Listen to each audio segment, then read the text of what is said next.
Hi friends, ఈరోజు మన video ఏంటంటే మంచిగా ఇది మామిడి పళ్ళ సీజన్ కాబట్టి ఈ సీజన్లో మనము చల్లగా ఐస్ క్రీమ్ చేసుకుంటున్నాం. మన వీడియో ఎవరన్నా చూస్తుంటే లైక్ చేయండి, షేర్ చేయండి, సబ్స్క్రైబ్ చేసుకోండి. ఇప్పుడు మనం వీడియోలోకి వెళ్ళిపోదాం.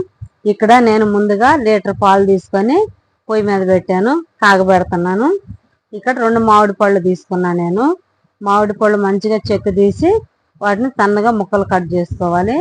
ఇప్పుడు మనం ఈ పాలలో నుంచి ఒక 2 గంటలు పాలు తీసుకొని 1 గంట మన కస్టర్డ్ పౌడర్ వేసుకొని, మ్యాంగో ఫ్లేవర్ ఉన్న కస్టర్డ్ పౌడర్ తీసుకొని ఈ పాలలో వేసి కలిపి పక్కన పెట్టేసుకోవాలి.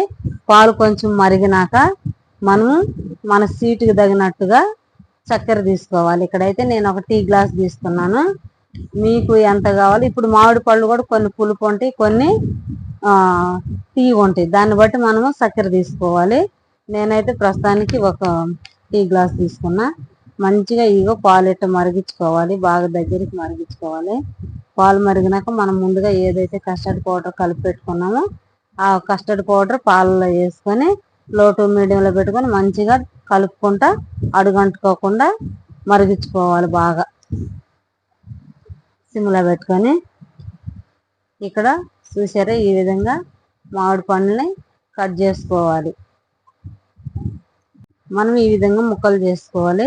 ముక్కలు చేసుకొని ఒక మిక్సీ జార్ తీసుకొని ఈ మామిడి పండు ముక్కల్ని మిక్సీలో వేసి మెత్తంగా మనం మిక్సీ పట్టుకొచ్చుకోవాలి. పేస్ట్ లాగా ఈ విధంగా మెత్తగా మిక్సీ పట్టుకొని రావాలి.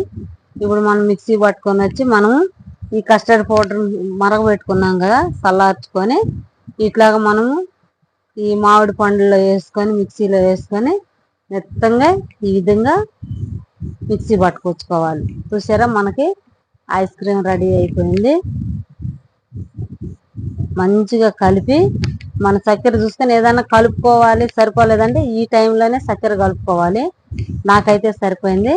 ఇప్పుడు మనం మిక్సీ పట్టుకున్నది మనము ఐస్ క్రీమ్ డబ్బాలో పోసుకొని ఈ విధంగా పోసేసుకొని మనకి ఏదైనా మన డ్రై ఫ్రూట్స్ వేసుకోవాలంటే వేసుకోవాలి. నేనైతే మన జీడిపప్పు వేస్తున్నాను.